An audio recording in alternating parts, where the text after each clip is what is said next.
2차 세계대전 이후 세계 질서를 유지하기 위해 확립됐던 유엔 안보리 체제가 상임이사국들의 분열과 거부권 행사로 사실상 마비됐습니다. 주요 사안들에 대해서 전혀 해결책을 내놓지 못하는 상황에서 안보리 개혁 요구가 높아지고 있습니다. 오늘 월드 이슈에서 홍희정 기자와 자세히 알아보겠습니다. 자, 먼저 이 팔레스타인의 유엔 가입이 최근 유엔 안보리에서 부결됐습니다. 미국이 거부권을 행사했는데 어떤 상황인지 자세히 전해주시죠. 네, 지난달 팔레스타인의 유엔 정식 가입을 놓고 유엔 안보리에 투표가 있었는데요. 상임이사국인 미국이 거부권을 행사하면서 부결됐습니다. 그러자 유엔 총회에서 재고하라는 결의안을 채택했는데요. 찬성 143표, 반대 9표의 압도적인 표차로 결의안이 채택돼 팔레스타인 정부의 승리로 평가됐습니다. 이스라엘은 강력히 반발했는데요.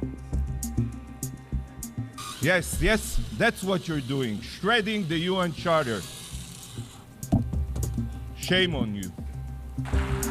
우리나라와 북한도 찬성표를 던졌습니다. 이렇게 대다수가 찬성했는데도 미국은 이스라엘과의 양자 협의가 우선이라면서 앞으로도 안보리에서 팔레스타인 가입을 찬성할 가능성은 없음을 분명히 했습니다.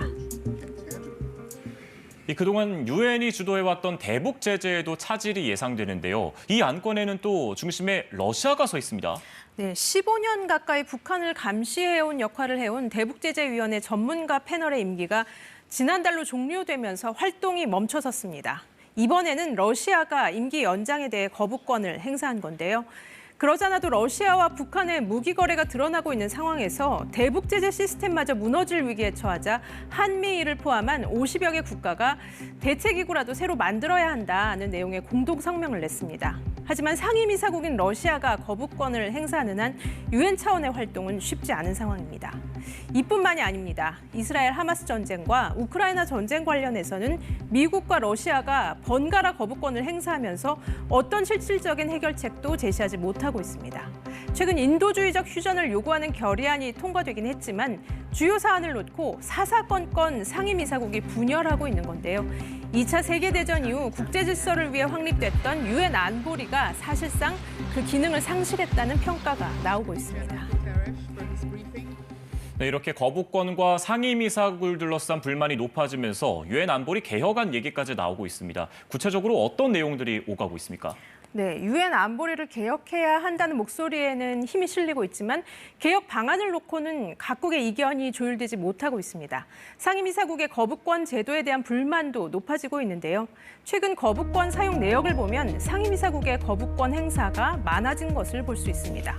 러시아와 미국, 중국이 주로 거부권을 행사했는데요.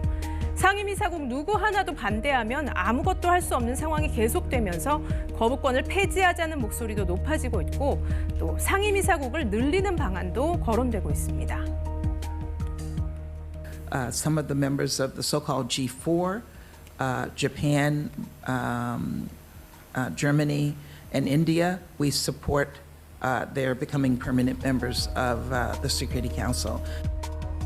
미국과 영국, 프랑스, 러시아, 중국으로 구성된 5개의 상임이사국에 G4라고 불리는 일본과 독일, 인도와 브라질을 포함시키는 안이 유력한 상황인데요.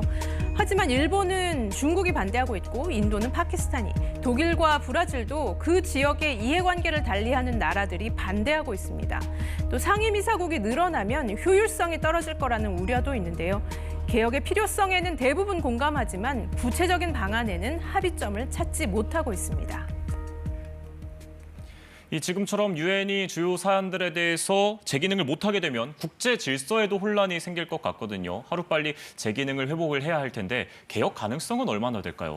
네, 유엔 안보리를 바꾸려면 유엔 헌장을 개정해야 되는데 이게 간단치가 않습니다. 유엔 전체 회원국의 3분의 2가 동의를 해야 되는데 그러기에는 각국의 이해관계가 다 다르기 때문입니다. 이러다 보니 각자 도생의 방향으로 가게 될 거다, 이런 전망이 나오고 있습니다. 미국은 이른바 자유주의 국가들과 그렇지 않은 나라들로 나누려는 움직임을 보이고 있습니다. 주요 선진국 G7의 활동에 무게를 두고 있는 건데요.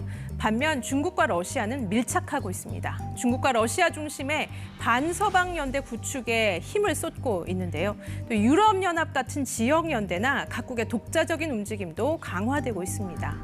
하지만 유엔이 힘을 잃게 되면 이미 흔들리고 있는 핵 확산 방지 조약 등 세계 질서의 핵심적인 근간도 도미노처럼 무너져 내릴 수 있다는 경고도 나오고 있습니다.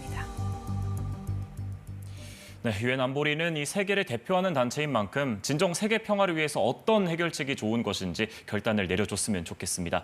월드이슈 홍희정 기자와 함께했습니다. 잘 들었습니다.